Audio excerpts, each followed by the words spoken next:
Do you know that Vero Beach and the Treasure Coast played a really important role in our eventual Declaration of Independence and in American history? And it all had to do with treasure, silver and gold, and some pirates. So I wanted to tell you a story that's a little bit underrepresented in the history annals. And that's the story of Henry Jennings, Charles Vane, and how their interactions with Vero Beach led to true democracy and led indirectly to a lot of what we're celebrating tomorrow on July 4th. Happy birthday, America, by the way. So the story goes that in 1715, 11 ships wrecked along the Treasure Coast. And the English knew that these ships were going to be sailing, and they got word that there were wrecks. And so now the pirates are all out looking for where these wrecks happen so that they can get their cut of the booty. And Henry Jennings and Charles Vane, they're kind of notorious pirates, privateers, depending on the period of their employment, let's say, from Britain. And these two guys, they find a mail ship that's sailing around Fort Lauderdale, and they take and they torture a couple of the crew to find out where the salvage camp is at. They find out that the main salvage camp is actually right where the McLarty Treasure Museum is, and that's a great place. I'll put a little plug in for them. If you have not been and you live in this area, you really need to go learn a little bit more about your history and check it out. But right there was a salvage camp.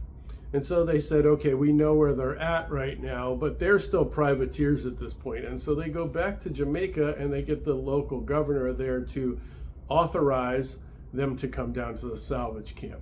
Now the problem is they were authorized to come to the salvage camp. They were authorized to take anything that they could at sea, but they were not, and they were explicitly told not to land. So what do?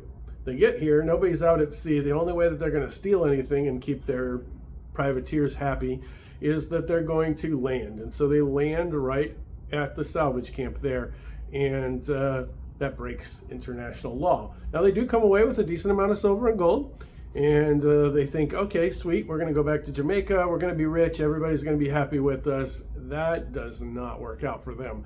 So they go back to Jamaica, and the British government is pissed off because now they've broken the peace and there's a possibility of another major war breaking out. And so what their solution is to tell all pirates and privateers that are currently staying in places that belong to the British territories, that kind of thing, you guys aren't allowed here anymore. Well, we don't want to deal with your kind. Move away. So they moved to two places, Nassau in the Bahamas and Tortuga, which is in the southern Caribbean. And they set up what's called pirate republics there. Now, this is why it's really important to American history. So bear with me. I know this is a little bit long. So they moved to these two areas, and in order to keep the peace, everyone gets a vote on everything. They call that true democracy.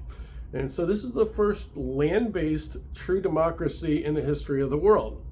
And for those of you who think that Athens was, you need to really go back and read some of the history. It really was only a couple of rich guys that controlled everything in Athens, but they did vote. Same with the Roman Republic to some extent. But true democracy, where everyone got a vote, that happens first in Nassau and Tortuga. What happens that brings that into like our current celebration of America's independence is that a lot of people from our colonies and from France and from England come down and they start writing all these pamphlets and books about how pirates are voting for everything and they don't have any king, and they make it sound maybe a little bit better than it is. But this gets into like the mainstream thought process within the next 50 years. And we actually take a lot of the pirate democratic principles and we apply them into our Constitution eventually and into what we think of as American freedom. So while you celebrate tomorrow, enjoy all the festivities. It's going to be amazing. This is an amazing country with an amazing history. But don't forget that there were pirates involved, and the pirates were quite an interesting story and quite an influential bunch.